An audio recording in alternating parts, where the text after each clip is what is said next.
gonna stand up, take my people with me. Together we are going to a brand new home.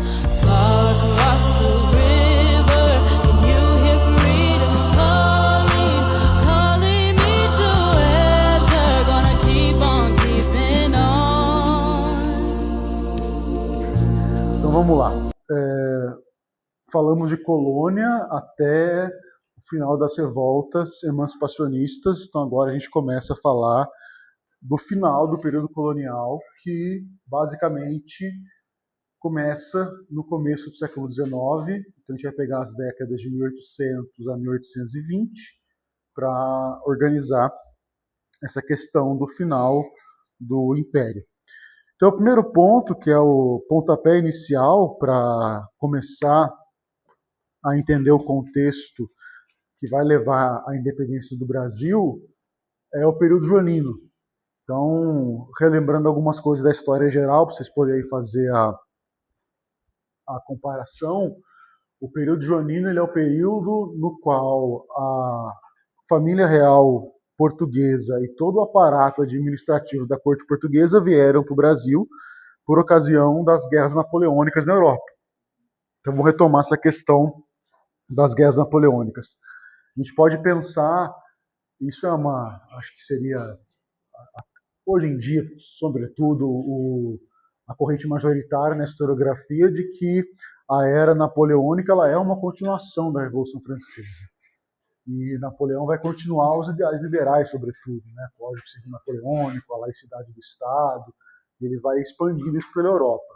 Então, quando que acontece o problema com Portugal e com a Rússia, que é no mesmo evento? A expansão napoleônica começa a incomodar algumas nações que já desde o começo da Revolução Francesa se colocavam contra a França, as coalizões antifrancesas, como eram chamadas, até que o Napoleão toma o poder lá no diretório, depois com o golpe do 18 Brumário, e ele muda, né, a ação defensiva da França para uma ação ofensiva. E aí a Europa começa a virar quintal do império que ele está construindo. O grande inimigo dele na Europa era a Inglaterra. Né? A Inglaterra tinha, nesse momento, a maior marinha do mundo, é mais competente. Né? O império inglês era muito competente na guerra.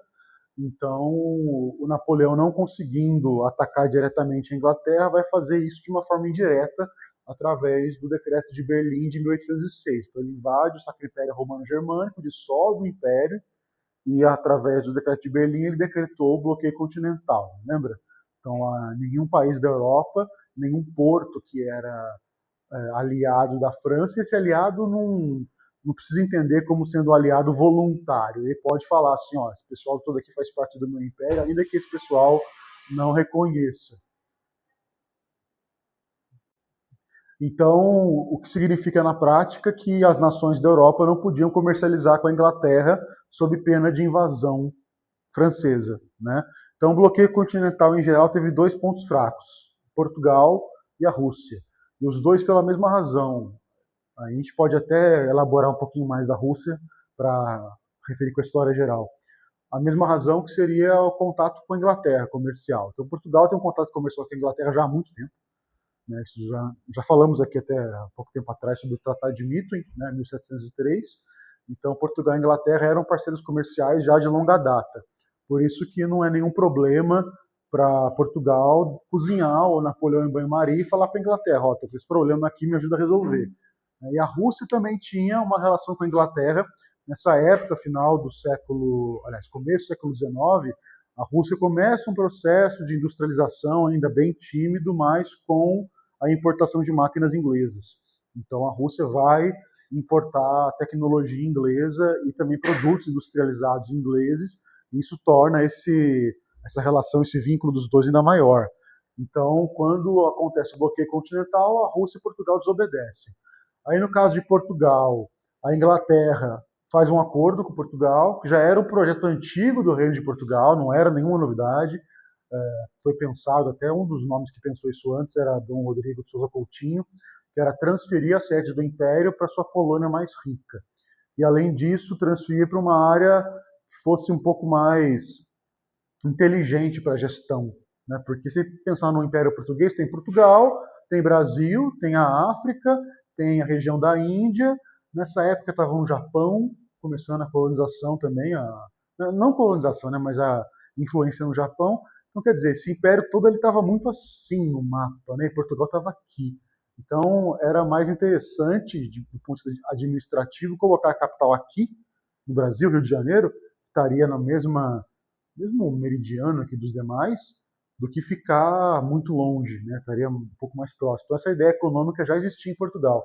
Então, uniram o útil ao agradável, né?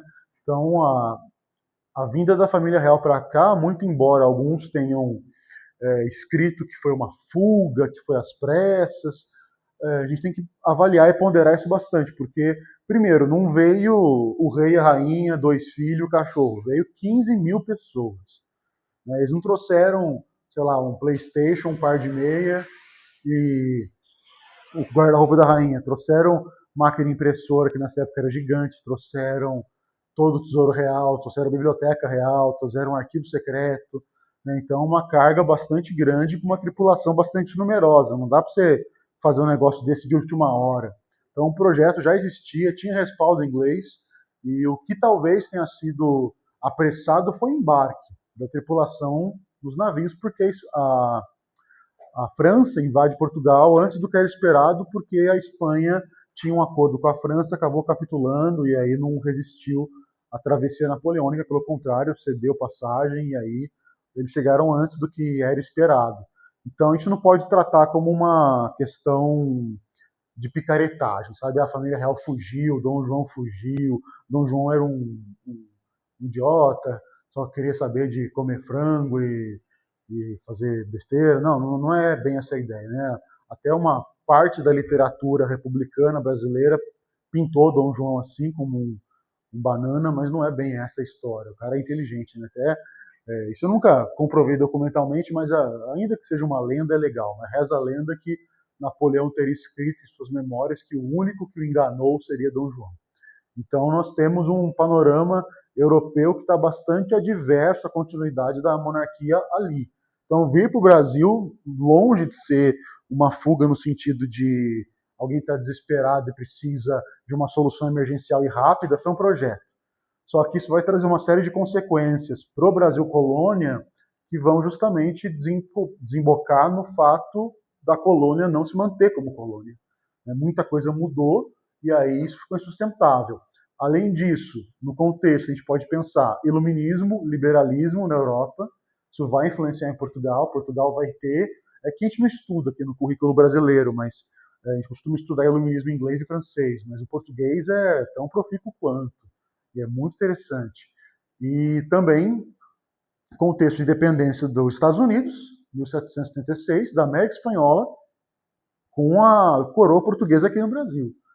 Então, Dom João está vendo isso. Né? Não os Estados Unidos ele não vai ver, né, porque nessa época antes da invasão de Portugal, mas a América Espanhola inteira estava aqui. A esposa dele, Dona Carlota Joaquina, era a princesa da Espanha. Então, ela estava também ligada nesses problemas que vão levar à Revolução Malograda, à Revolução Vitoriosa na América Espanhola para sua independência. Então, são pontos de contexto que a gente tem que estar atento, porque vão formar o que foi essa época e por que ela é importante. Então, quando a gente começa a falar do período joanino, já pode puxar uma flechinha para algum canto aí, escreve para mim, início do processo de independência do Brasil. Então, eu estou usando uma palavra aqui que eu não usei antes. Processo. Processo significa uma sequência lógica ou organizada, mais ou menos lógica, de atos que vão culminar no resultado. Então, quando a gente fala de um processo de independência, a gente está afirmando categoricamente que a independência do Brasil não foi só um feriado, não foi só o 7 de setembro, que tem muitos atos, uma sequência de atos por trás que vão levar aquela ruptura a acontecer. E talvez o primeiro dominó da cadeia que vai ser petelecado de maneira a gerar esse efeito todo seja a transferência da família real para cá. Esse é um ponto que a gente tem que considerar. Então, já falamos do contexto europeu, acabei de falar disso, bloqueio continental, o embarque da família real. Vamos para o item 2. Já falei todo de um Vocês querem que eu retome alguma coisa do 1? Já falou tudo. Quer que eu retome de novo? Não precisa, né? Tranquilo? Então vamos aí, número 2. Chegaram primeiro, eles saem de Portugal em novembro, 29 de novembro de 1807. E vão chegar ao Brasil primeiro na Bahia, por causa da proximidade geográfica, depois vão para o Rio de Janeiro. Tá? Mas, bom, isso não é o que importa agora. O que importa agora é o seguinte: a primeira coisa que eles fazem quando chegam ao Brasil é começar a pagar conta para a Inglaterra. A Inglaterra escoltou toda a comitiva, essas 16 embarcações com 15 mil pessoas de Portugal para cá. Então, a primeira coisa que vai cair, e vai cair a favor da Inglaterra e também a favor da corte portuguesa que veio com o Dom João, é o exclusivo comercial. O exclusivo comercial que era o que garantia ao Brasil a condição de colônia, né? Só podia comprar e vender de Portugal. Então isso vai cair. Isso começa a ruir no dia 28 de janeiro de 1808, quando é feito o decreto de abertura dos portos às nações amigas. Então, basicamente, é a abertura dos portos ao comércio inglês. Ainda mais numa época de França, em plena Guerra Napoleônica e tal. Depois, depois de 1815, quando acaba as guerras napoleônicas, o Brasil vai também se engraçar bastante em comércio e arte, sobretudo com a França. Mas nesse primeiro momento, só a Inglaterra. Então acabou o exclusivo comercial, ou seja, o Brasil não tem mais a obrigação de comprar e de vender só para Portugal. A Inglaterra vai entrar nesse meio e ela vai ser uma grande beneficiada, né, a maior beneficiada. Né? Então tem uma frase do Caio Prado Júnior, na época da mineração, que ele fala: a mineração no Brasil deixou buracos em Minas Gerais, igrejas em Portugal e fábricas na Inglaterra. É uma análise econômica que ele faz, dando a entender que um dos fatores que contribuiu para financiar a Revolução Industrial Britânica foi o dinheiro que Portugal obteve com ouro no Brasil e que ele gastou. Né? Então agora essa relação continua, e ela é ainda mais direta, no nosso caso. Então, em abril de 1808, chegam ao Rio de Janeiro, que vai se tornar a capital do Império Português, e nós temos aí uma série de efeitos imediatos dessa transformação que o Rio de Janeiro vai ter que passar. Primeiro que o Rio de Janeiro era uma vila, né, pequena, escrota, que ninguém dava bola, e agora virou a capital de um Império Português. Então a cidade tem que ser uma cidade do porte de uma capital europeia, de um Império Europeu. Então, reforma, essa é a primeira coisa, reformar a cidade. Criar uma cidade no padrão europeu, construir alguma coisa no padrão europeu. Esse é o primeiro ponto. E, no caso específico do que a gente está falando aqui, a inspiração ela tem que ser anglo-francesa, ou seja, tem que estar inspirado em grandes cidades, basicamente Londres, Liverpool, né, Manchester, na Inglaterra, e basicamente Versalhes e Paris, no caso da França. Então a estrutura do Rio de Janeiro tem que mudar completamente. E aí vão se fundar uma série de instituições e vão se reformar outras tantas. A gente vai falar de todas, Isso aqui é o decreto de abertura dos portos. Bom, está muito pequeno para enxergar. Vamos aqui, ó. Então algumas coisas que vão ser feitas no Rio de Janeiro nesse momento, que vai representar essa grande reforma e uma adaptação do Rio de Janeiro de uma cidade, uma pequena vila colonial, para uma capital digna de um império europeu. Isso aqui é o Jardim Botânico do Rio de Janeiro.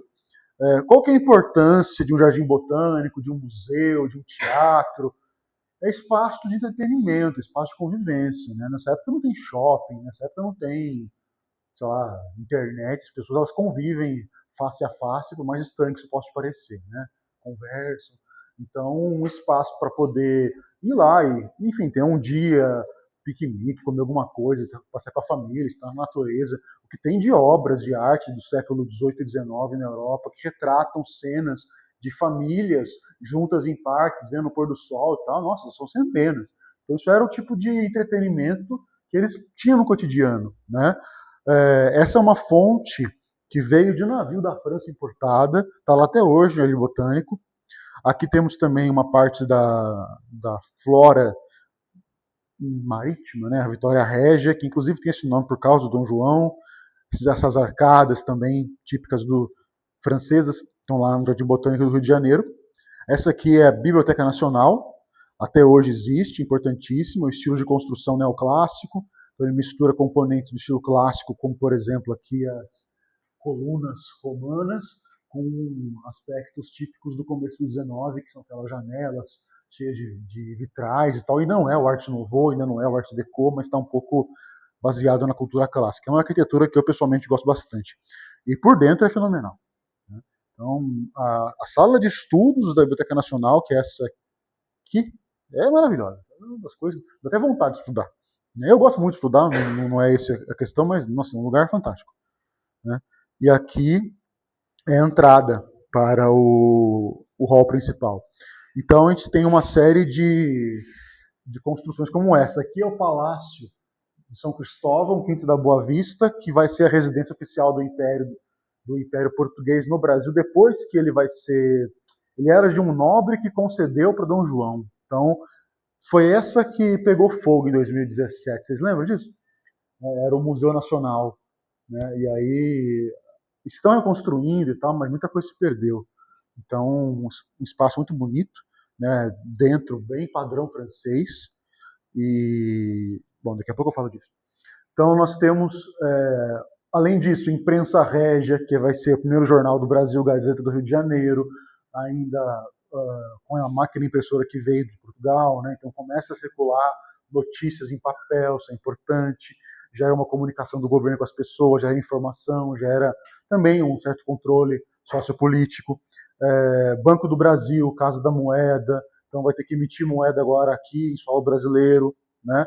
E aí, além do que a gente já viu nas imagens, o Teatro Municipal do Rio de Janeiro e escola de música.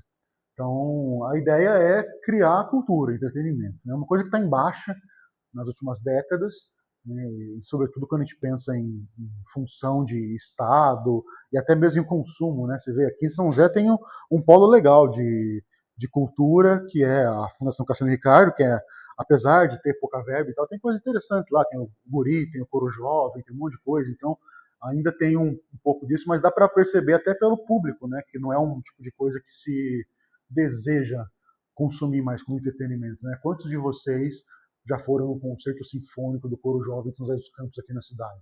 Duvido que vocês sabiam que isso existia até eu falar. Né? Então, é o dinheiro público que mantém, eles têm bolsa para estudar, ganham um pequeno valor para estudar, música clássica, coro sinfônico e tal. Então, enfim, é o tipo de cultura que não faz parte do nosso cotidiano de consumo mais. Né? Bom, então vamos lá. Administração política externa. Vamos organizar, já falamos da política interna, agora vamos organizar a política externa. Uma coisa que é importante em matéria de administração e que quando a gente fala de período joanino em concurso, em vestibular, certamente aparece, são os tratados com a Inglaterra em 1810. Então você pode colocar do lado de tratado de 1810 a observação de que é com a Inglaterra, é Portugal com a Inglaterra. Os dois a gente vai falar aqui. Aliança, Amizade, Navegação e Comércio.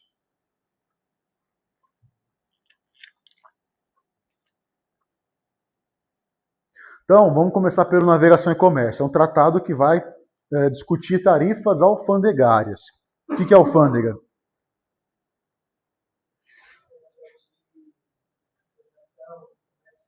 Vocês que vão fazer provas também de concursos militares, é importante até saber alguns nomes técnicos. Né? Uma autarquia, um tipo de órgão público que funciona para regulamentar importações e exportações. Tanto é que quando o pessoal vem do Paraguai, vem dos Estados Unidos com um monte de muamba na mala, eles têm medo de passar na alfândega e ter que pagar imposto. Né? Então a alfândega serve para isso. A alfândega ela vai cobrar impostos sobre aquilo que é importado. Então tarifa alfandegária quer dizer imposto de importação. Né? Então o que acontece? Todo país tem isso, sempre teve, desde que surgiu o mercantilismo, né, no século XV, e isso vai continuar por muito mais tempo no futuro. Né? Então qualquer lugar tem. Para você importar alguma coisa, exceto zonas aí, tipo União Europeia, alguma coisa no Mercosul, mas grosso modo, quando você vai importar alguma coisa, tem que pagar imposto. Né? Então, a ideia era o seguinte, o Tratado de Navegação e Comércio ele foi celebrado entre Portugal e Inglaterra com a intenção de garantir para a Inglaterra um imposto de importação muito menor que o próprio imposto de Portugal. Então, o que acontece? A Inglaterra ia pagar somente 15% de imposto ao exportar para cá e o Brasil por importar da Inglaterra, 15%. Se fosse de Portugal, era 16%. Claro que 1% não quer dizer nada, né? Então é uma coisa meio simbólica. Mas se fosse qualquer outro país, era 24%. Então, a tarifa preferencial para a Inglaterra ela vai garantir não só que o Brasil tenha mais barato, acesso mais barato a produtos ingleses, como também vai garantir que qualquer iniciativa industrial de produzir coisa no Brasil nessa época não exista, porque era mais barato você comprar da Inglaterra do que investir aqui. Não que houvesse alguém querendo fazer uma indústria no Brasil nessa época, não que isso existisse, mas vai acabar com qualquer tentativa que porventura viesse a existir. O Tratado de Aliança e Amizade, ele já é mais jurídico, no sentido de direito individual. Ele vai garantir o seguinte: os ingleses não podem ser julgados por leis brasileiras e nem por juízes brasileiros. A ideia é que eles têm que ser julgados por leis inglesas e por um juiz que é versado no direito britânico. Eu já vou chegar a algumas conclusões, que é o que vai estar mais em prova, né? Então você pode imaginar que dentro do Brasil colonial não tinham muitos juízes, se é que havia algum, que eram versados na lei inglesa, e não tinha nenhum tribunal inglês constituído no Brasil para poder julgar o inglês. Então, na prática, o que acontecia? O inglês estava acima do bem e do mal, estava acima da lei, fazia o que ele quisesse aqui. Isso vai dar problema, daqui a pouco a gente fala da regência, vai dar problema no futuro. Tá? Então, esses dois tratados são importantes. Tudo bem? Perguntas? Bom, seguindo. A era napoleônica ela vai acabar em 1815, uma batalha chamada Waterloo. Essa batalha foi entre Napoleão e os países da Europa Central, sétima, oitava, nona coalizão, e aí depois é feito um grande congresso para reorganizar a Europa, o Congresso de Viena. Esse Congresso de Viena de 1815, ele teve como mote, como motivo, como sentido, o concerto europeu. É concerto com S, no sentido de fato ser consertar, arrumar. Então, qual que era a ideia? Anular os efeitos da Revolução Francesa e da Era Napoleônica, que basicamente era o liberalismo e os efeitos do iluminismo. Para tornar isso ainda mais prático, vocês lembram que o modelo político da Europa antes da Revolução Francesa era predominantemente monarquias absolutistas. Qual que é a grande diferença de uma monarquia absolutista para o que teve depois na Europa, as monarquias constitucionais, por exemplo? Oi? Isso quer dizer o quê? Que agora é a orientação do rei,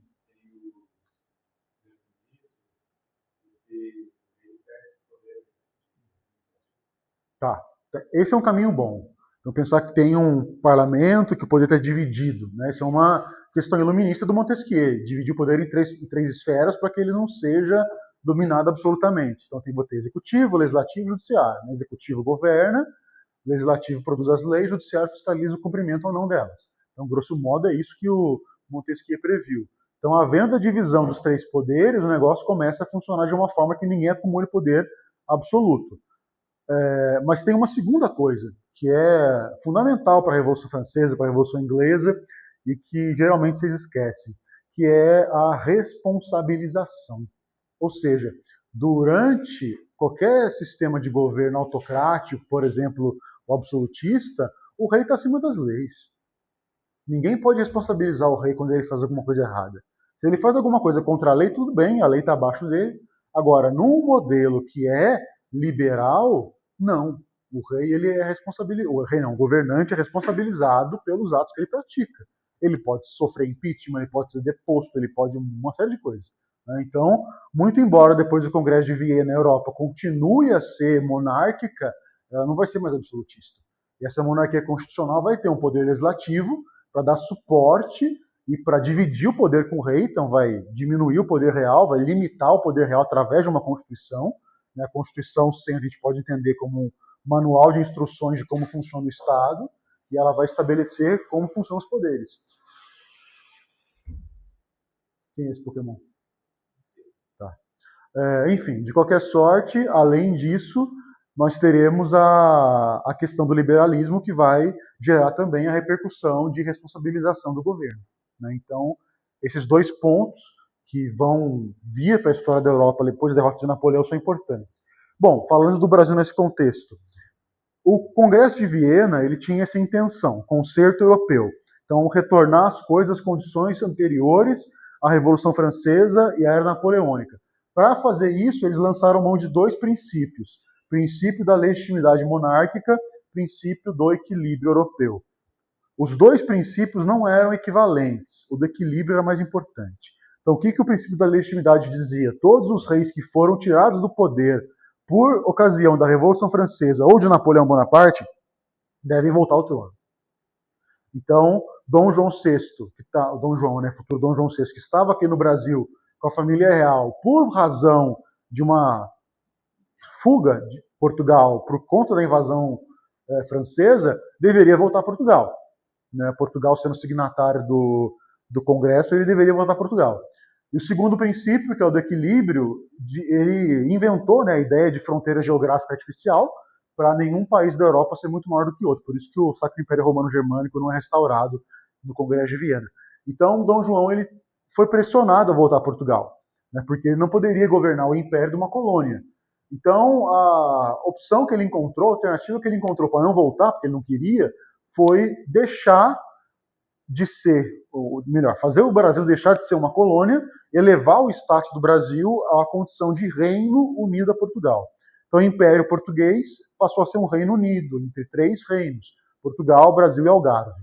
Algarve é uma região ao sul, se não me engano, de Portugal, que estava também sob domínio muçulmano antes, então é uma região que era importante para ter autonomia naquela época. Então, foi criado um Reino Unido. Então, Portugal não era mais uma metrópole e, o mais importante, o Brasil deixou de ser colônia oficialmente. O Brasil é independente? Não. Mas ele faz parte de um Reino Unido, como tem da Irlanda, Inglaterra e Escócia até hoje. Né? Então, seria algo análogo. Né? Então, depois do Congresso de Viena, isso vai acontecer. Né? E aí, em 1816, quando morre a mãe de Dom João, Dona Maria I, Dona Maria I ela não governou durante boa parte da vida dela porque ela foi diagnosticada com demência. Não dá para saber o que era isso para a época, em termos de hoje, mas ela tinha alguma doença mental que impossibilitava ela de governar, então Dom João era o príncipe regente. E agora que ela morreu, ele é coroado no Rio de Janeiro como Dom João VI. Tá? Tem até um... Deixa eu ver se tem um quadro da coroação aqui. Ó. Esse aqui é o quadro da coroação. Não, esse quadro daqui é do casamento de Dom Pedro. Estou ficando maluco. Então não tem o quadro da coroação, dane-se. De qualquer sorte, Dom João, agora Dom João VI, ele vai governar o Império Português daqui. Né? O item seguinte, vamos falar do fim do período joanino, e aí já a transição para regência de Dom Pedro e como que vai ser toda a discussão para a independência do Brasil. Então, como que acaba o período joanino? Primeiro que então, é um tema que eu acho que em cursinho, rapaz, seu papel de parede aí é sacanagem, hein? A gente tem o papel de parede no WhatsApp aí. De qualquer sorte, idade miserável essa, viu? De qualquer sorte, é um tema de história geral que não costuma aparecer em programa de cursinho, porque é chato pra caramba e não quer lugar nenhum. Mas já ouviram falar das revoluções liberais de 20, 30, 40, 70 na Europa? Então, o que acontece? Depois da Revolução Francesa e da Era Napoleônica, depois do Congresso de Viena, a Europa vai tentar restaurar o absolutismo. Não consegue. Então, o que vai acontecer é, nessa segunda metade, melhor, na primeira metade do 19, a Europa ela vai ter uma série de revoluções liberais no intuito de transformar as monarquias que foram restauradas em monarquias constitucionais, quer dizer, limitar o poder do rei, representatividade no governo, com poder legislativo e responsabilização dos governantes. E isso vai chegar nas nações que eram metrópoles e vai chegar nas colônias. Então, nas colônias espanholas começa os processos de independência. No caso de Portugal, como Portugal estava sem o rei desde 1808, 7 no caso, né, quando ele vem para cá, essa revolução em Portugal, chamada Revolução Liberal do Porto, Porto é uma cidade belíssima lá em Portugal, e esses revolucionários eles vão pressionar o Dom João VI a voltar para Portugal, senão eles iam escolher outro rei. Né? E querem que ele volte e assine a Constituição, quer dizer, acaba com o absolutismo também em Portugal. Então a exigência central dos caras, o fim do absolutismo, a criação de uma monarquia constitucional, isso quer dizer o quê? Novamente, limitação do poder do rei, governo representativo, né, e a responsabilização dos governantes. Esse governo representativo vai criar uma assembleia, tipo um parlamento, a gente pode usar essa palavra para comparar, que são as cortes constituintes. Então toma cuidado. Quando a gente fala a corte, no singular, a gente está se referindo ao conjunto dos nobres que estão lá paparicando o rei. Quando a gente fala em Portugal, as Cortes é o nome de uma assembleia legislativa. É um poder legislativo. Então, cuidado com isso. Você não confundir melancolia profunda com melancia na bunda. São coisas diferentes. Certo? Então, esse governo das Cortes vai criar a Constituição, vai exigir a volta de Dom João e vai querer que ele aceite a Constituição. E, com relação ao Brasil, eles tinham a intenção de retornar o Brasil ao status de colônia, rebaixar o Brasil. E Portugal ser elevado novamente ao status de metrópole, reorganizando o Império Português da forma como era antes. Então, assim, era liberalismo só aqui no Porto, aqui em Portugal. Para o resto, desce o sarrafo e volta a ser como era antes, né? Então, eles elaboram uma Constituição, que é de 1822, e Dom João é forçado a voltar para Portugal sob pena de perder o Império, né, de perder o trono. Só que ele vai deixar Dom Pedro aqui no Brasil, né, seu filho mais velho, futuro Dom Pedro I, que vai ficar no Brasil como príncipe regente, e aí nós temos não é nem o início do processo de independência, é o início imediato. Quer dizer, tudo começou já com a vinda da família real para cá, e Dom Pedro ficando aqui como regente vai ser a causa imediata para a independência acontecer. Comparando com a história da América Espanhola, já tinha rolado nessa época a independência de basicamente toda a América Espanhola. E como eu falei para você, a mãe de Dom Pedro, princesa e agora imperatriz de Portugal, Dona Carlota Joaquina, era espanhola. Então Dom João não era burro, e ela também não era surda. Então eles viram o que aconteceu, ouviram o que aconteceu, leram o que aconteceu, né? O processo de independência da América Espanhola foi amplamente divulgado. Então, Dom João sabia que mais hora ou menos hora o Brasil faria a mesma coisa. A questão é deixar Dom Pedro aqui e aproveitar a briga das cortes para a independência ser feita pelo Dom Pedro e o Brasil ficar na família é mais negócio do que voltar todo mundo para Portugal, deixar a colônia aqui sabendo que alguma hora algum aventureiro vai aparecer e fazer uma revolução. Então, Dom Pedro ficar aqui é estratégico, certo? Então, o primeiro ponto que a gente pode falar que é, de fato, o contexto imediatamente anterior à independência e também imediatamente causal, é a regência de Dom Pedro, que vai durar alguns meses, tá? Entre 1821 e 22.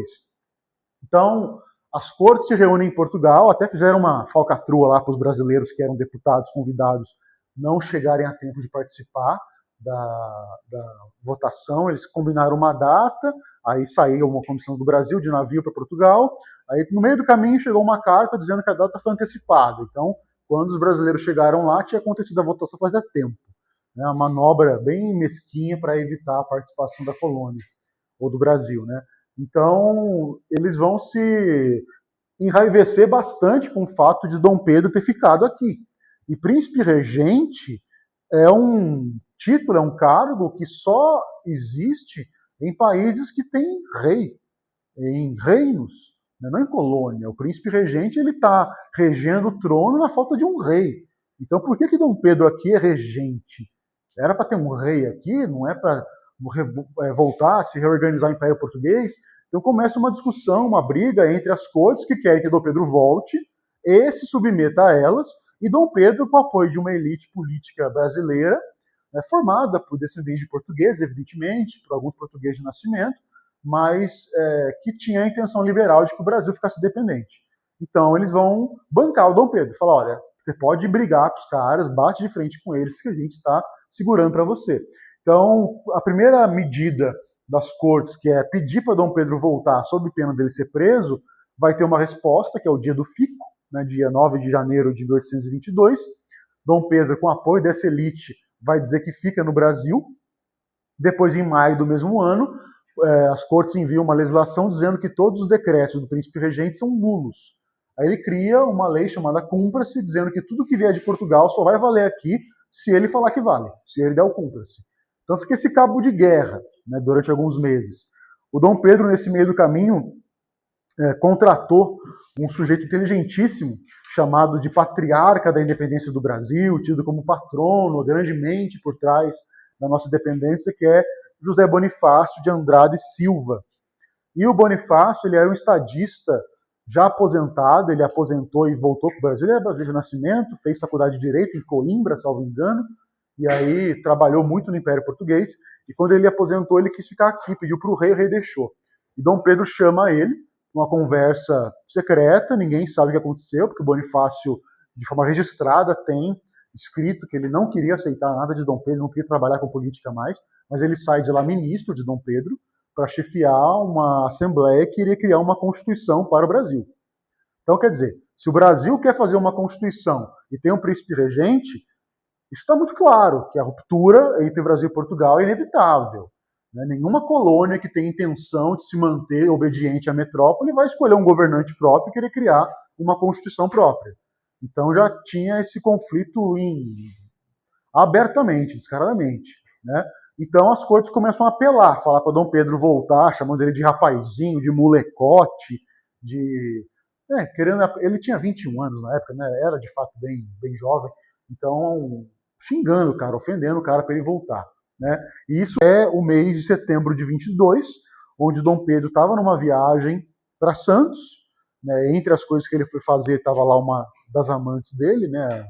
A Marquesa de Santos, e voltando da viagem, ele recebe uma comitiva quando ele para em São Paulo, no Ipiranga, no Rio, né? Hoje tem um museu lá, tem o Marco da Independência e tal, mas tem um rio ali. Ele recebe uma comitiva do Rio de Janeiro, que veio esbaforida a galope rapidamente para trazer 3 cartas para ele. Uma do Bonifácio, uma da esposa dele e uma das cortes. E o Bonifácio fala, olha, já não temos nada a esperar de Portugal, senão a escravidão e a guerra. Ou Vossa Alteza se decide agora, ou não tem mais o que fazer. Ou Vossa Alteza se entrega prisioneiro das cortes, ou fica no Brasil e faz independência.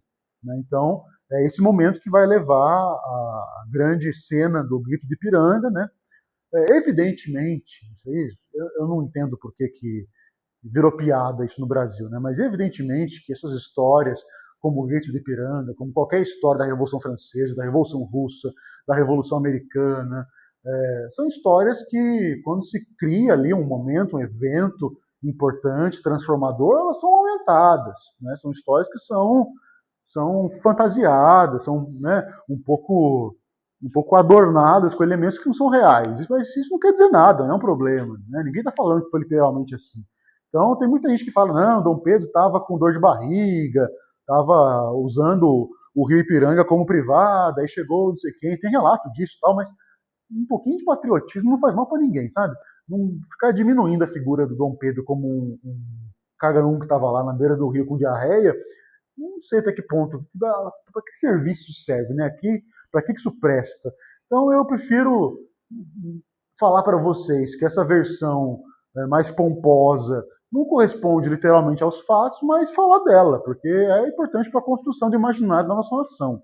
Né? E grande parte da crise que nós temos enquanto Brasil hoje é não ter memória histórica, né? Achar que a gente é uma piada. O Brasil é uma piada, o Brasil não tem cultura. Então essas conclusões amargas, eu não sei até que ponto elas são úteis para o nosso dia a dia quanto nação. Então eu sugiro que a gente consiga, talvez não com uma adoração cega, mas pelo menos com uma consciência de que isso aqui é um evento historicamente importante, mas também uma construção histórica de um dia que foi adornado depois. Né? Mas, enfim, quem tiver a oportunidade lá em São Paulo, no Museu do Ipiranga, e ver o quadro do Pedro Américo, do Grito de Ipiranga, nossa, é belíssimo. Um quadro gigantesco, nem caberia nessa sala, dá umas 3 ou 4 paredes dessa. Então o quadro é muito bonito, impactante. Bom, então a independência é proclamada em 7 de setembro. Isso não quer dizer que ela foi conquistada ali, tá? Eu omiti do material, mas tem a Guerra de Independência, que vai durar... Aliás, não omiti não, coloquei para vocês aí. A versão editada, que não foi a que o Matrix imprimiu, é que não tem. Mas então, assim, a independência do Brasil foi conquistada através de guerra também. Ah, mas não foi uma guerra como a dos Estados Unidos. Beleza, ok, mas foi guerra, morreu muita gente, na Bahia sobretudo. Né, o Zé Bonifácio contratou mercenários para trabalhar, para fundarem a Marinha do Brasil. A Marinha do Brasil foi fundada por um almirante chamado Thomas Cochrane, que era um inglês, né, e as leis da Marinha foram basicamente as leis inglesas até o século XX. Temos Pierre Labatut, que é um francês, que vai cuidar das tropas de infantaria do exército, e esse pessoal já estava perambulando pela América porque o Simão Bolívar contratou eles para fazer as guerras de independência da América Latina, América Espanhola, contra a Espanha. Então eram tropas que estavam aqui já, e lutaram sim contra portugueses, lutaram na Bahia sobretudo, né? Então houve uma guerra de independência. Né? E aí, essa guerra ela vai durar até reconhecimento de Portugal, que é 1823. Confere para mim, por favor. Está aqui embaixo. Num canto. Não, isso aqui é Constituinte. Tá? Bom, então não está falando, mas é 23. E Portugal vai reconhecer a independência do Brasil mediante o pagamento de uma indenização de 2 milhões de libras.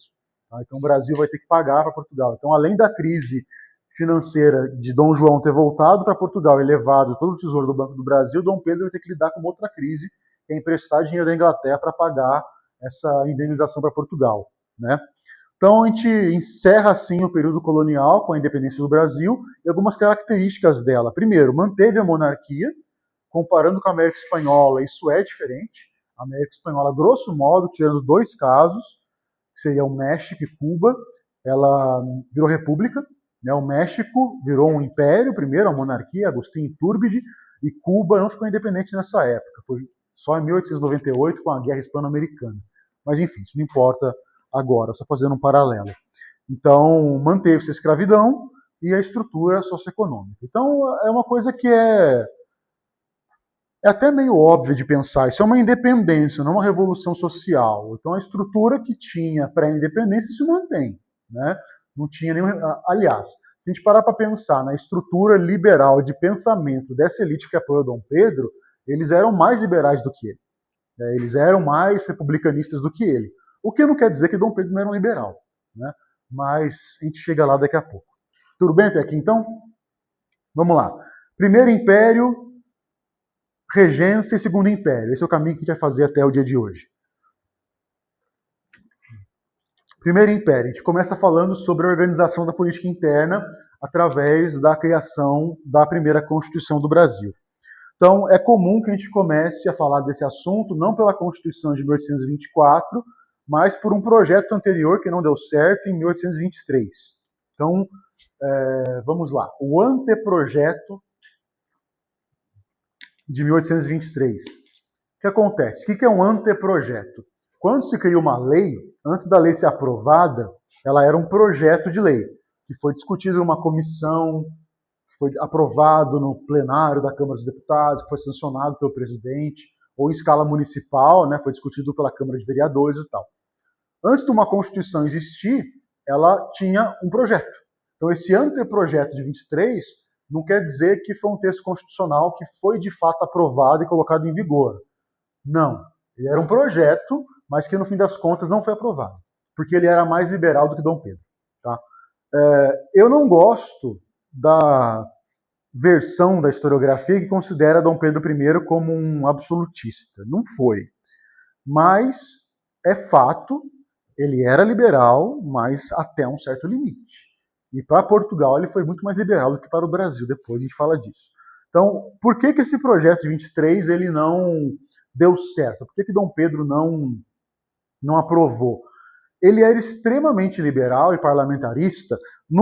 Quer dizer, a palavra não é extrema, a palavra é talvez correta. Ou seja, dentro da ideia parlamentarista, quem governa? Exato. O primeiro-ministro é chefe de governo. E quem escolhe o primeiro-ministro?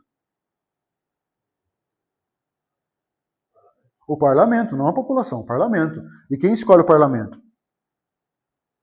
A população. Beleza. A Inglaterra é uma monarquia parlamentar. O rei da Inglaterra é chefe de governo da Inglaterra? Não, ele é chefe de Estado. O chefe de Estado tem funções diplomáticas e internacionais, mas não governa internamente.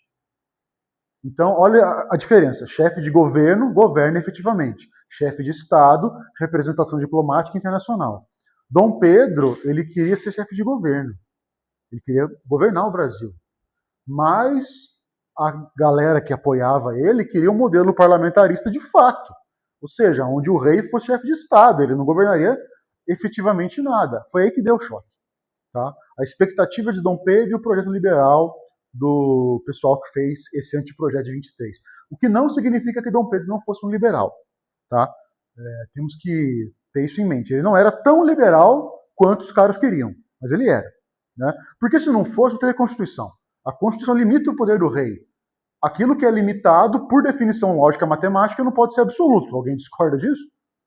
O que tem limite não é absoluto, certo? Então, o poder do imperador não é absoluto se tem uma Constituição que o limita. Então, por mais que ela limite menos do que originalmente os parlamentares liberais desejavam, ela limita alguma coisa, né? Então, esse projeto de 23, ele queria não vou nem dizer protagonismo, porque ele queria aplicar o parlamentarismo tal como ele deve ser. O chefe de governo vem dos parlamentares, não é o rei. Né? Então, isso não foi bem visto por Dom Pedro, que acabou fechando a Assembleia, chamada Noite da Agonia, em 12 de novembro de 1823, prendeu grande parte dos deputados, inclusive o Bonifácio, o irmão dele, e aí ele vai criar um projeto em 1824 que está, como ele mesmo falou na abertura do ano legislativo, que é digno do Brasil e de mim. Ou seja, que vai ser um projeto liberal, vai ser um projeto parlamentarista, mas coloca o rei como uma figura central da chefia de governo. Então é um parlamentarismo peronomútil, né? E essa Constituição de 24, que é a primeira da história do Brasil, dá uma grifadinha aí, ela foi outorgada. O que isso significa? Qual que é o oposto disso? Então, classificação das constituições quanto à sua aprovação. Ela pode ser uma constituição promulgada, isso quer dizer que ela foi votada por uma assembleia e ela foi aprovada pelos seus membros, ou ela pode ser outorgada, que significa que ela foi imposta por uma autoridade central sem maiores discussões. Na história do Brasil, quantas constituições nós temos que foram outorgadas? Quais? 37. Muito bem, muito bem. Essas duas. Beleza? Então, o que essa Constituição vai estabelecer? Bom, uma coisa que a gente já seria óbvio, né? Monarquia hereditária, constitucional, um poder legislativo bicameral, Câmara de Deputados, a Câmara eleita pela população, tem todo um critério para alguém poder ser um candidato e mais ainda para alguém poder votar. Então não era uma coisa fácil votar nessa época. E o Senado não tinha eleição, o Senado era indicado pelo imperador e o cargo era vitalício. Tá? Então a Câmara era chamada na época de a casa mais numerosa e menos poderosa. O Senado ele tinha membros vitalícios, apesar de ser pequeno. Qual que é a diferença de Câmara para Senado? De lá até hoje. O Senado é decisões mais da elite? Não, pelo amor de Deus, vou te dar uma bicuda na sua cabeça. Você para. Quantos deputados federais tem no Brasil hoje? Tem eleição esse ano, hein? Vocês têm que votar, ô cambada. Quantos deputados federais tem no Brasil? 513. Quantos senadores tem? 81. A Câmara de Deputados é chamada de a Casa do Povo. É onde o processo legislativo começa. Então, os representantes escolhidos pelo povo que representam a população, cada estado tem um número de deputados que é congruente com a sua quantidade de população. Então, o Acre tem um, o estado de São Paulo tem, sei lá, 20 e poucos. Então, essas pessoas que estão lá como deputadas representam a população que votou nelas. E eles vão ter que fazer coisas. No Brasil, em qualquer lugar do mundo, qualquer república, o governo não pode fazer nada se essa alguma coisa não estiver prevista na lei. Tem que ter uma lei falando o que o governo vai fazer, como e de que maneira o orçamento vai cobrir aquilo. Quem faz a lei é o legislativo. Então, qualquer programa, qualquer evolução social, qualquer questão política e econômica, ela começa por um projeto de lei na Câmara de Deputados. Então, a casa iniciadora do processo legislativo é a Câmara de Deputados. O Senado não representa a população. Ele tem 81 membros, por ser 3 vezes o número de estados que nós temos, 27. 26 mais o DF, 81. Então, o Senado representa os estados. Tá? E ele tem um mandato de 8 anos, por isso que tem ano que a gente vota para um senador, tem ano que é para 2. Esse ano acho que é para 1. Então, nessa época, mesmo esquema. Câmara representa a população e Senado representa os estados, as províncias. Tá? As eleições eram indiretas e censitárias. Grifa aí censitárias. O que isso quer dizer?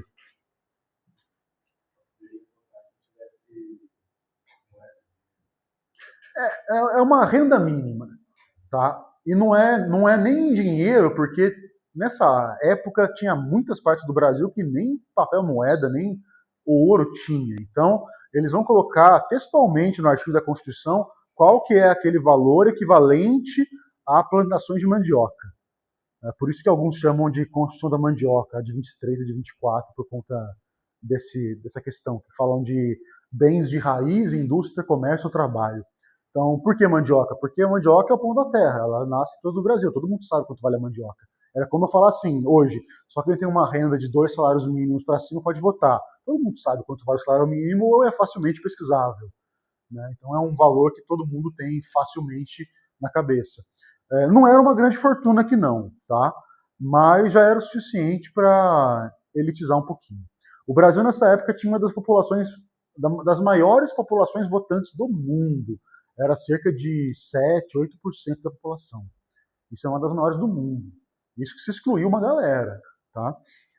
Então, um outro ponto central, que é o mais importante da Constituição de 24, dá uma destacada também, é o poder moderador, a criação do poder moderador. Então, a Constituição de 24 fala literalmente, abro aspas, o poder moderador é a chave da organização do Império do Brasil.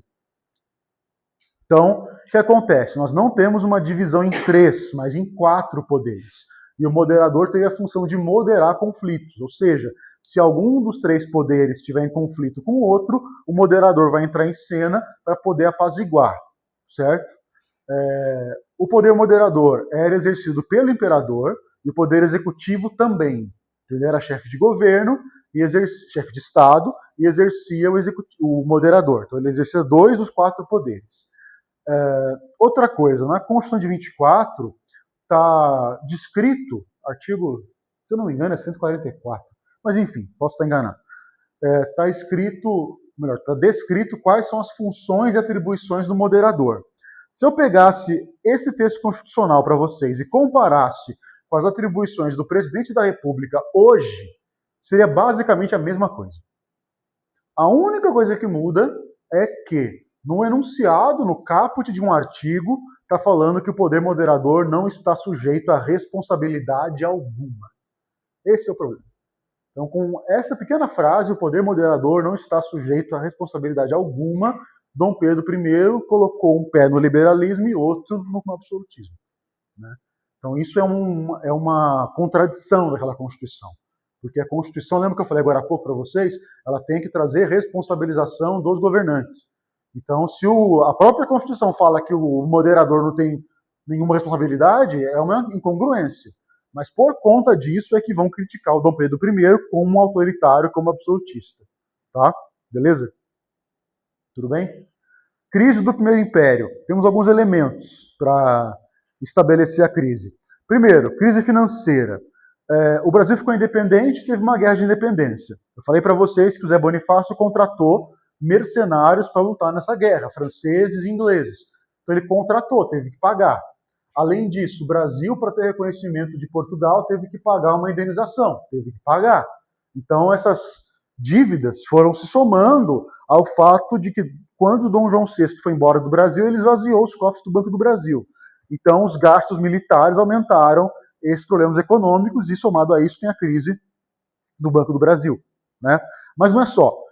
Junto com essa crise financeira, houve também uma crise política, que começa em 1826, quando Dom João VI morreu.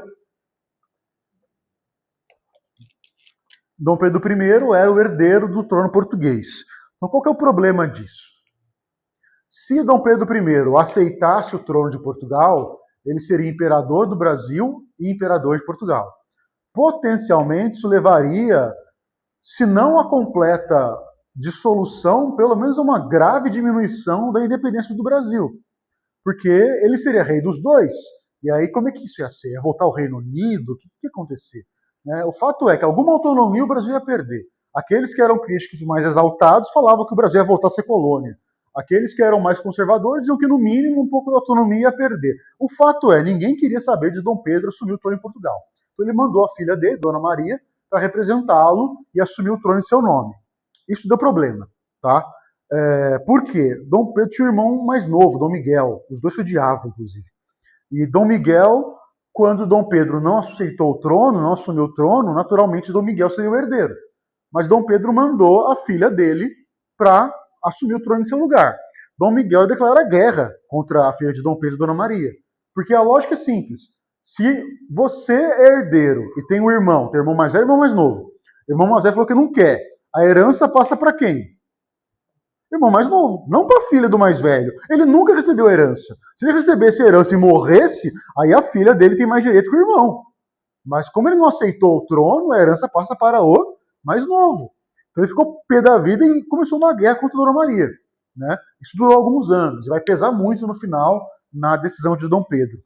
Então, enfrentando uma grave oposição no Brasil, não só por parte dessa elite que queria algo mais liberal, mas também por parte da população que talvez até alienada da política, estava vendo a questão econômica piorar, Dom Pedro foi forçado a fazer uma grande reforma. Então ele primeiro tenta criar um novo ministério. O ministério é o nome que se dá ao conjunto de ministros que fazem parte de qual dos 3 poderes? Você sempre erra também. Executivo. Tá? Ministério faz parte do executivo. Outra palavra que você pode usar para a junção de ministros é gabinete. Gabinete de ministros. Então ele cria um novo gabinete chamado Gabinete da Reconciliação para tentar colocar gente mais liberal no governo, não dá certo. E no fim das contas ele é pressionado a renunciar. Então, ele renuncia ao trono do Brasil em favor do seu filho de 5 anos de idade, Pedro, o futuro Dom Pedro II, volta para Portugal, assume a guerra, derrota o irmão dele, vira rei de Portugal, Dom Pedro IV. Depois de alguns poucos anos ele renuncia, a filha dele vira Dona Maria II, rainha de Portugal, e ele vira um nobre só, o Duque de Bragança. E morreu depois de poucos anos com problema de úlcera, alguma coisa assim de saúde. Morreu com 26, 27 anos, bem novinho. Né? Então, no Brasil fica Dom Pedro, futuro Dom Pedro II. Eu vou chamar de Dom Pedro II daqui por diante para a gente não confundir. Tá? Então, o Primeiro Império acaba com essa questão da crise financeira e da crise política, com a renúncia de Dom Pedro e a volta dele para Portugal. E aqui a gente pode deixar destacado também que ele abdicou em favor de seu filho de apenas 5 anos. Alguns autores falam, nossa, é a primeira vez que o Brasil, desde a sua descoberta, vai ser governado por um brasileiro. Né? Porque Dom Pedro II nasceu aqui. Só que ele tem 5 anos de idade. Então, não só pela Constituição de 1824, mas qualquer lei da Europa, até leis europeias como a Lei Sálica, que é uma lei do Império Carolíngio, bem antes de existir Constituição e Iluminismo, já estava previsto que se o rei morresse, o herdeiro não fosse maior de idade, se formaria uma regência composta por líderes oficiais, militares e membros da nobreza para educar a criança até ela virar maior de idade e poder assumir o trono. Então é isso que acontece com o Brasil. Né? Então o segundo período do Império é o período regencial. Então, definição do que é a regência. Vamos grifar algumas coisas aqui. Primeiro, é um período de, aí grifa aí, vacância do trono imperial. Vacância quer dizer que está vago.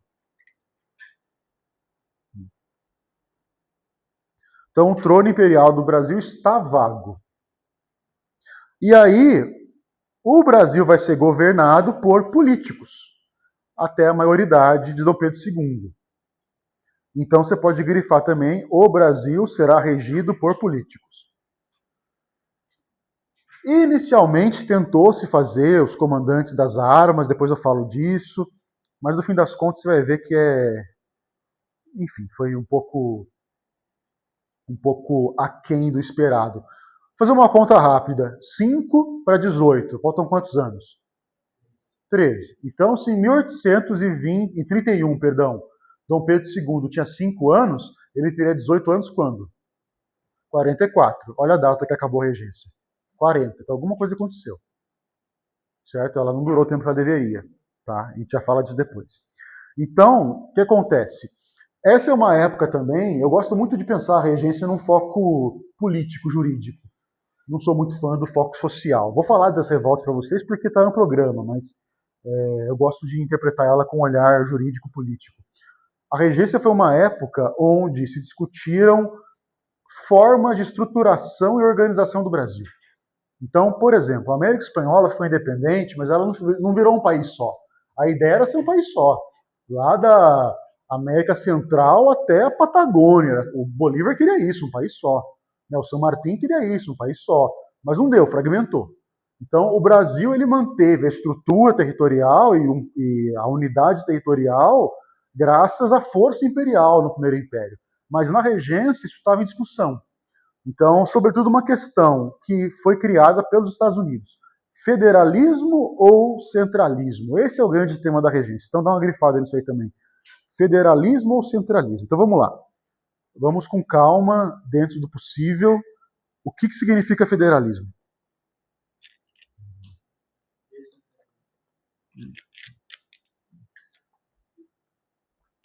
Vamos... Tem a ver, se você não está errado. Isso aqui é o parador? Deixa eu rabiscar umas coisinhas para vocês rapidamente aqui.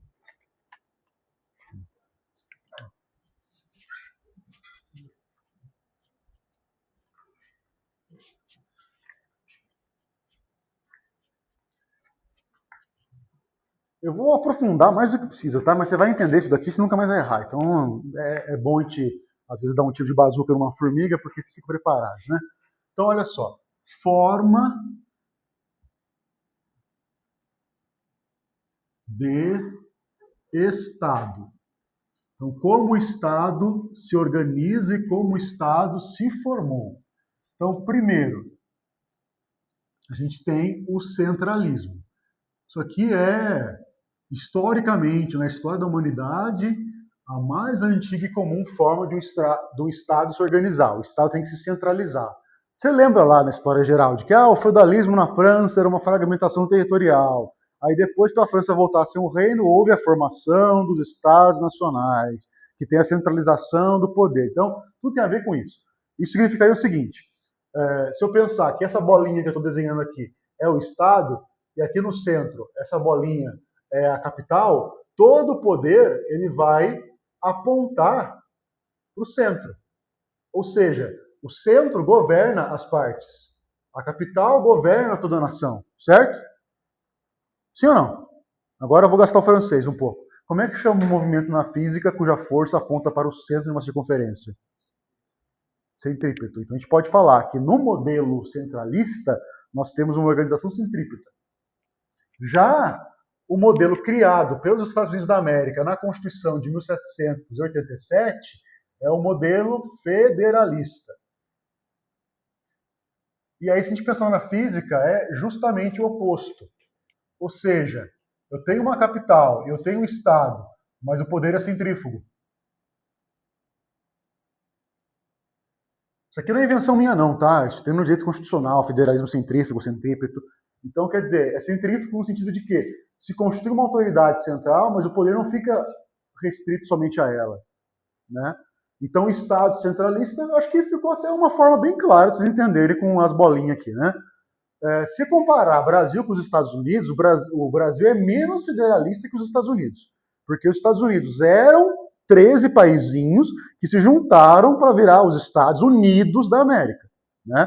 O Brasil não, ele era um território centralista. Aí depois, artificialmente, ele criou a federação.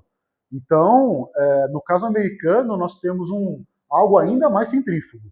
No caso do Brasil, não. Ele ainda é bastante centrípeto até hoje.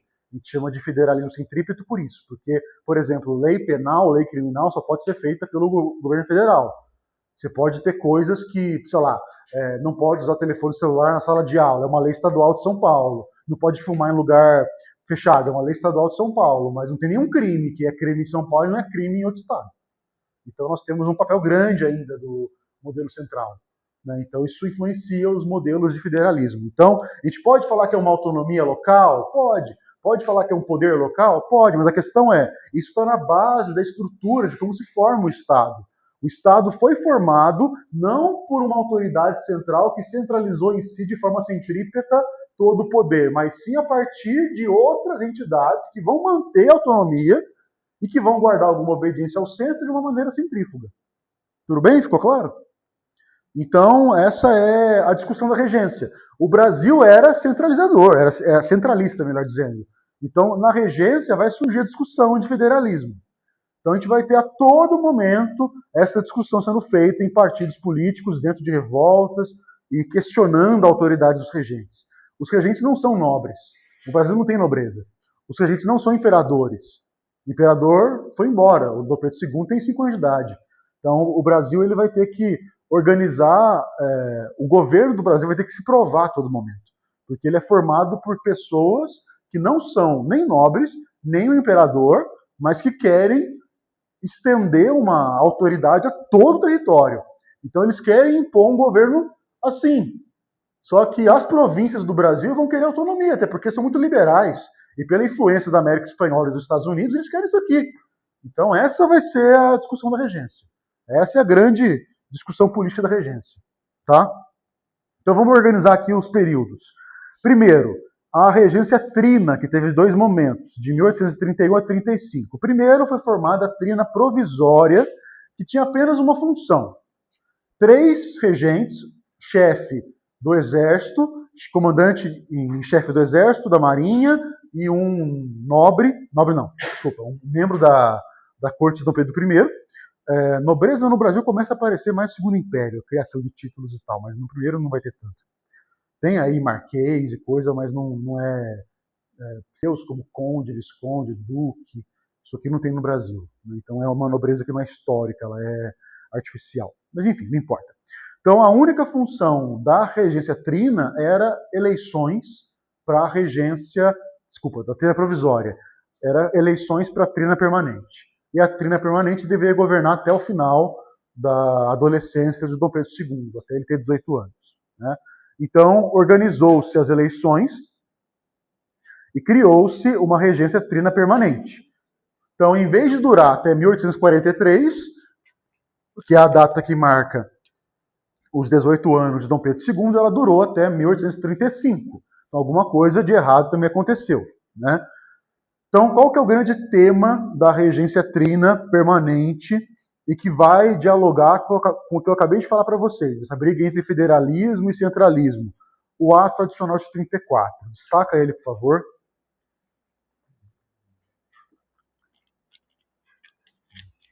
E guarde isso na cabeça. Ato adicional nessa época é o equivalente a eu falar hoje de emenda à Constituição. Tá? Então ele vai alterar a Constituição de 1824 em alguns elementos. E eu sempre vou falar, e quero que você guarde, ato adicional de 1834, porque houve vários. Assim como emenda à Constituição tem centenas. Tem que falar de qual eu estou falando. Né? Então, qual ato adicional? O de 1834. Basicamente é o único que aparece em vestibular e concurso. Então ele vai alterar a estrutura do Brasil na Constituição. De que maneira? Vai tornar o Brasil mais federalista. Tá? Então vai criar assembleias legislativas provinciais, quer dizer, cada província, cada estado vai ter o seu poder legislativo próprio, ou seja, representatividade política, participação popular, aqueles valores liberais que a gente discutia de manhã, né? Então, esse é um ponto importante.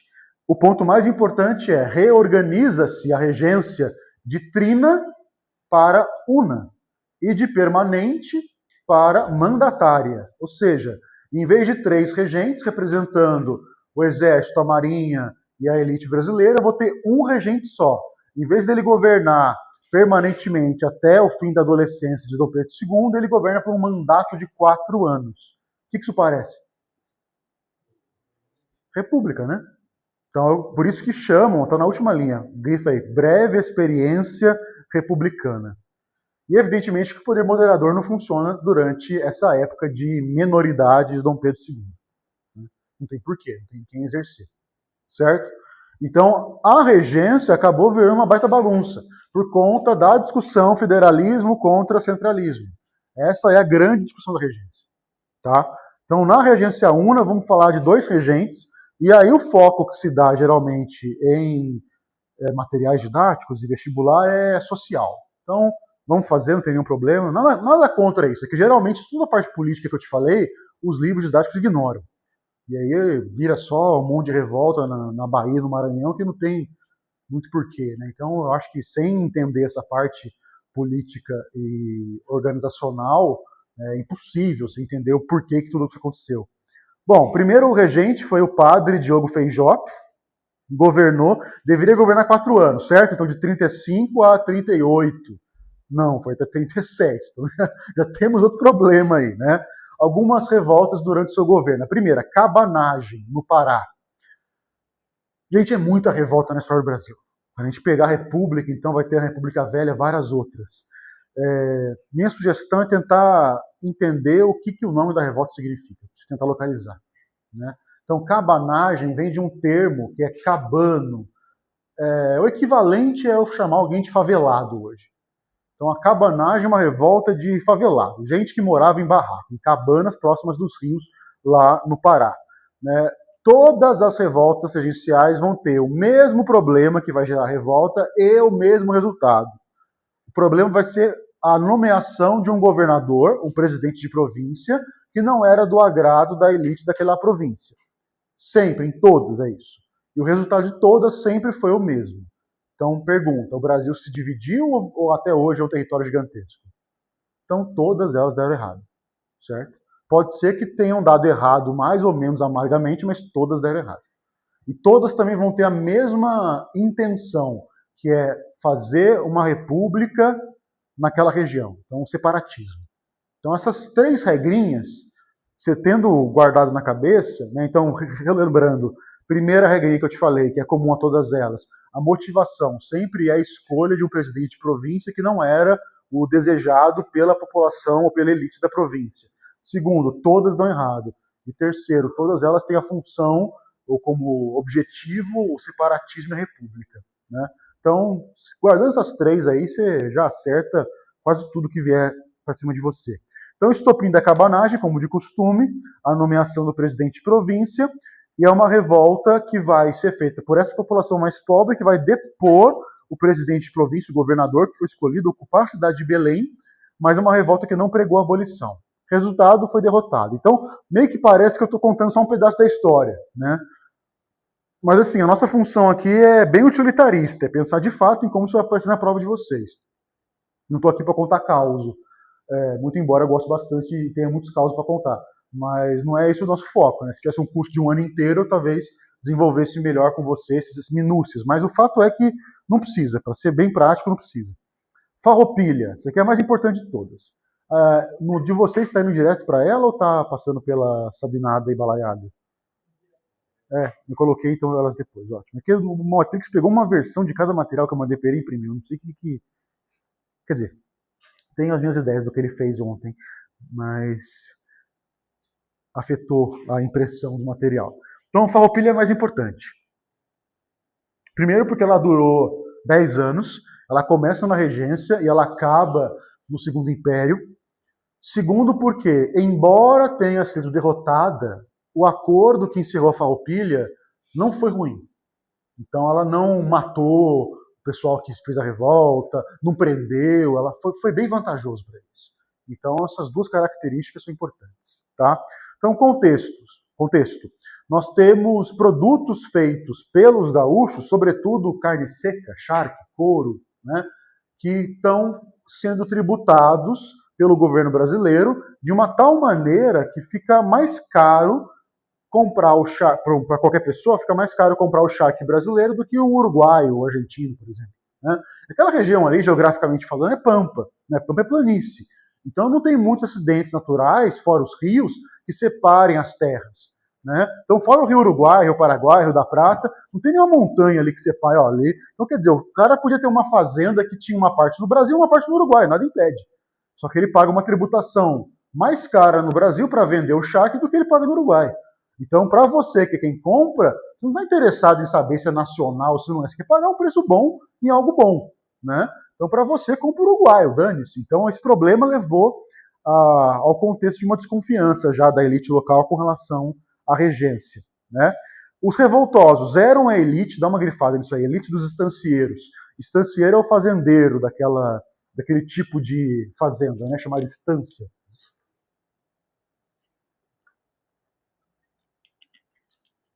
Aqui em São José tem a estância nativa ainda? Pela cara de vocês, não. Quando eu tinha sua idade, era um lugar que a gente ia para farrear. Tinha rodeio, cachaça e muita gente.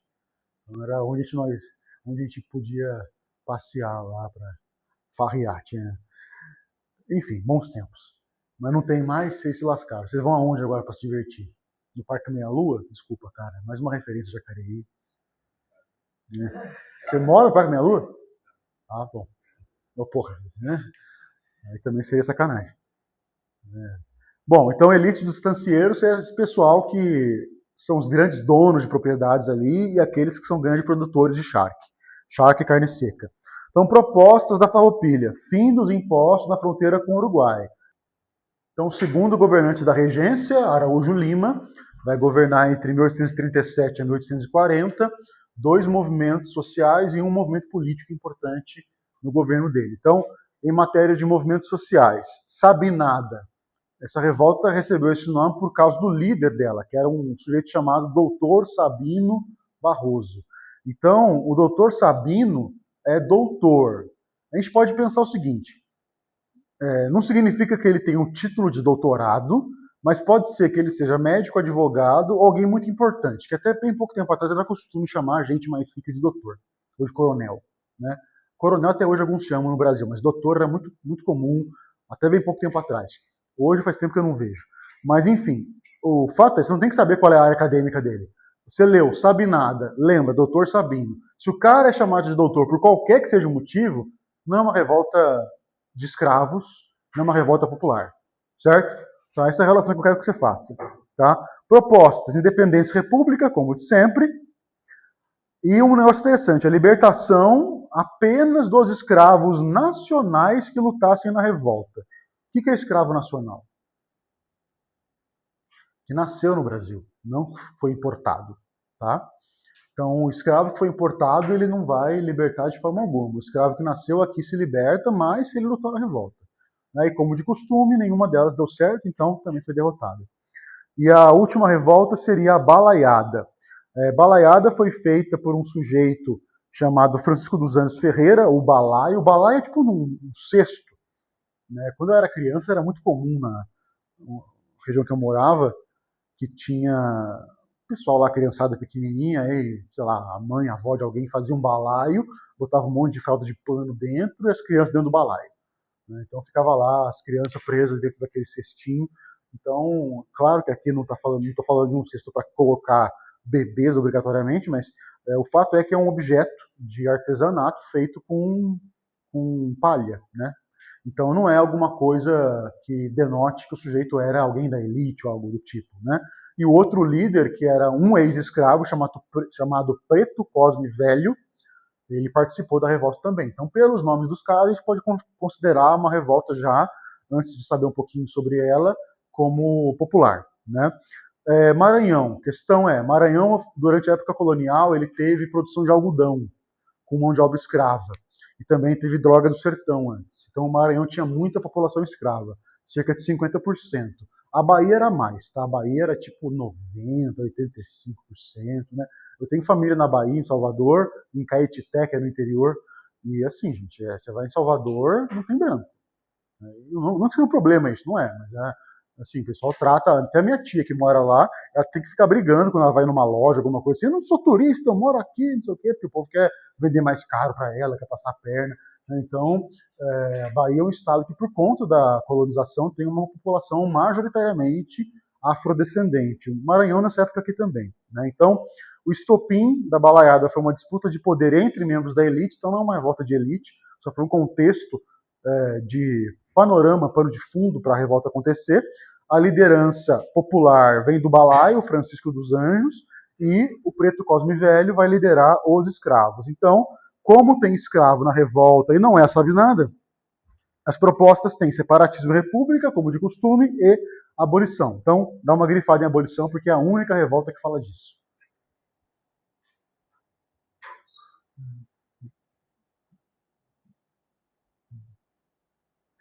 Também foi derrotada. Deixa eu só ver uma coisinha. No próximo material de vocês, está começando com o golpe da maioridade? Sim, então beleza. Certo?